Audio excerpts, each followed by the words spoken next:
Hey there, Anna McKinley here. Welcome to my channel. Welcome to my garden. I hope things are going well for you. Look, as you may know, I'm doing a 100-day challenge to bring you great content every day through this channel. And right now, the focus is on freeing your mind. I'm doing a 3-part series on how you can do that. We're getting all matrix here. And the reason for that is because with clients and others that I'm talking to, consistently across so many people around the world, this theme keeps coming up. I want more freedom. I want more freedom over my time. I want more freedom over what I do. I want more freedom over, how I choose to live my life. So let's go ahead and get more freedom, shall we? Because it actually does all start in our mind with how we look at things. And from there, that's how we create more freedom in our life. So last episode, I talked with you about the freedom to choose how we respond to what's going on externally in the world. And look, let's be honest, this is more important now than ever with all of the stuff that is happening. And so it's very, very important to actually be able to detach ourselves from getting swept up into, the current of anxiety, fear, and worry that is prevalent. Because here's the thing, the fundamental freedom that we all have as human beings is the freedom to choose how we respond internally and therefore how we feel in response to the external stuff. That's something we all have. Eleanor Roosevelt put it beautifully. She said, no one can make you feel inferior without your consent. No one can make you feel inferior without your consent. And I'd actually expand on what Eleanor said and say that no one and nothing can make you feel negative, whether it's inferior or frustrated or angry or worried. No one and nothing can make you feel negative without your consent. The thing is, often we give that consent automatically without even realizing it because we don't recognize that we have the choice over how we respond. So that's the first step in freeing your mind, recognizing and exercising your ability to choose your internal response to the external stuff. And by doing that, you can completely transform your whole experience of life. So if you haven't checked it out already, check out my last episode for a bit more on that. But today's all about the second piece, and that's actually about focus. Our focus drives everything in life. And what I mean by our focus is where we're focusing our attention. I've talked about this a bit in other episodes. What we focus on expands. That's a fact. What we focus on, what we focus our attention and our mind on, becomes more significant to us, becomes larger to us in life. We just see it more and more, and it becomes more real in our life. That's the way our brains, our minds, and our whole reality works. And the cool thing about it is when you think about it, this is a truly awesome source of power for all of us, right? Because guess what? You actually have the power to choose where you put your focus. You have the power to choose where you put your focus, and what you focus on expands in your life. How cool is that? So if we take this concept of freedom and the desire to have more freedom in life, let's see how this tends to play out for people. And look, I want to ask you if this story feels at all familiar to you. So people I talk to say to me, I want to have more freedom. I want to have more freedom over my time. I want to have more freedom over my life. I want the freedom to do what I want, when I want it, how I want, without having to worry about money, without having to worry about what other people would think. Which sounds reasonable, right? But when we say that to ourselves or to other people, what are we really saying? What we're really focusing on is, I don't have it. It's the feeling of not having those freedoms. I don't have the freedom to do what I want. I lack the freedom to choose when I do things and what I do. I lack the money to be able to do what I want. I need more money to be able to do what I want. I can't do it without the money. Or if I do what I want, I have to worry about what other people will think, right? So what we're focusing on is all the stuff that's stopping us, not the freedom. And because we're focusing on that, our attention naturally goes to the lack of these things. And so we see more and more of it. Our mind shows us more and more examples of this lack, of the lack of freedom, of the constraints, right? We see more and more proof and evidence because that's what our mind focuses on. It goes, oh, look, here's another example of evidence of what we believe. There's a thing called confirmation bias in psychology. That's what this is. Our mind shows us the stuff in the world and in our experience that confirms what we believe. So we believe we don't have freedom. Our mind is going to show us the evidence that confirms that. And the more evidence we see, the more true it feels, right? So we start seeing the evidence that we don't have freedom to do as we choose, that we don't have any free time, that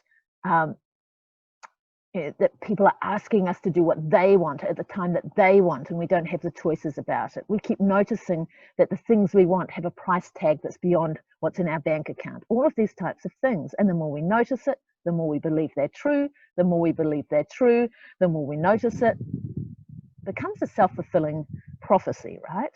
And often without even realizing it, we then start thinking, speaking, and acting as if it actually is true. We start saying to ourselves and other people, but I can't do that because of the money or my job or my family obligations, or I don't have enough time, right? And when we start saying, I can't do it, what that does is it closes our minds to all of the opportunities for making it work. We find that somehow we just don't have any flexible time because without even realizing it, we're acting in ways that actually spend all of our time on other stuff. And then we feel that we have no time freedom, for example. And often because we're saying we can't, we don't even see or notice the possibilities for more freedom in our life because we become so closed off to it.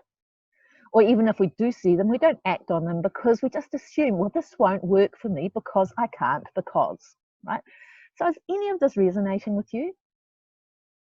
This is how things play out for many, many people, and we can get completely stuck as a direct consequence of allowing our mental focus to dwell on the lack of the freedom we want rather than the experience of freedom. And so there is a fix. There absolutely is a way to turn this around, and it's quite simple. And to give you a sense of it, let me share some real world stories. There are so many examples of this, right? I've talked with you in other episodes about a client that I had a few years ago called Julie, whose dream was to have a house, but she felt she didn't have the financial freedom to have the choice to have her own house. Single working mum who'd been in rentals all her life. Her mind just said, I can't do it. This is not an option that is available to me. I don't have that freedom.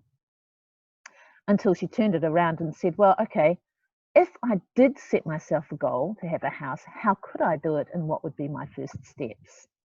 It took her 9 months to go from asking that question to moving in to the house that fitted everything that she wanted in her list of desirable features, right? Another example is a client that I worked with who was in a high pressure leadership role. And when I talk high pressure, she was required or she was in a role where the possibility of emergencies happening on a 24/7 basis was very, very real. And so she had convinced herself that she did not have the freedom to disconnect from her phone ever. It was on during her evenings. It was on during dinner with her son.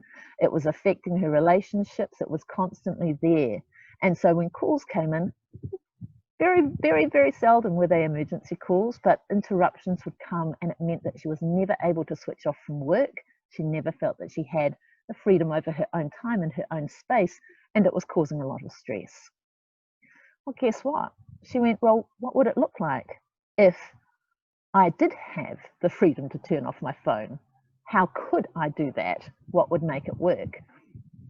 She put some strategies in place, put some boundaries in place, talked to the rest of her team about what would make that work, and started turning off her phone, particularly at meal times. Sounds like a small, simple thing, right? But giving herself permission to do that created more free time, created the power of choice, which led to other empowering choices.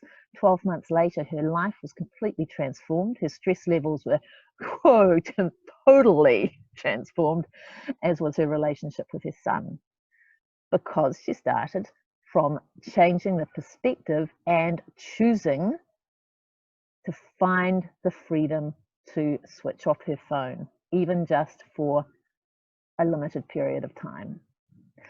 I'll share a personal story. For me, years and years ago, when I was, before I became a coach, I was transitioning out of a job. I was used to not having any time at all for me between the job and the household and the children and other commitments, no time for me. And so I had actually closed off to myself the possibility that I might have the freedom to do something I enjoyed. An opportunity came up to actually join a chorus, singing, yeah. And, you know, I really wanted to do it. But I went, oh, I can't do that because it's in the evening. My husband gets home late, and there's, you know, I don't have the freedom to go out in the evening because my husband gets home late from his job. I've got to cook dinner and be there for the children. It can't be done.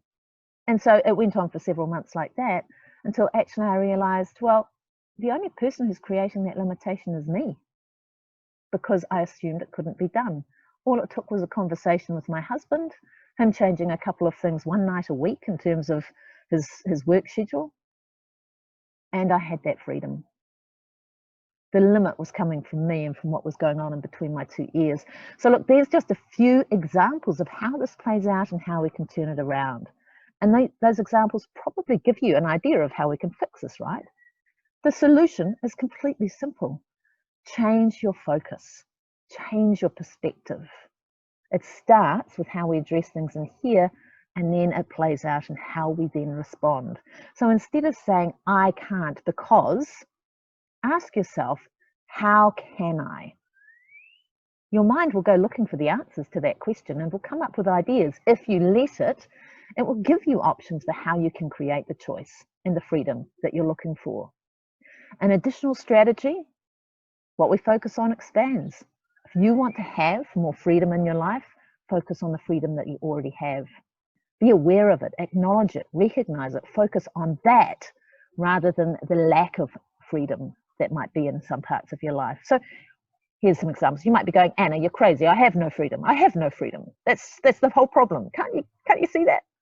I get it. I totally get it. But actually, we need to challenge that. What are the things that you have the freedom over? And it could be crazy stuff, right? Do you have the freedom to choose what time you go to bed?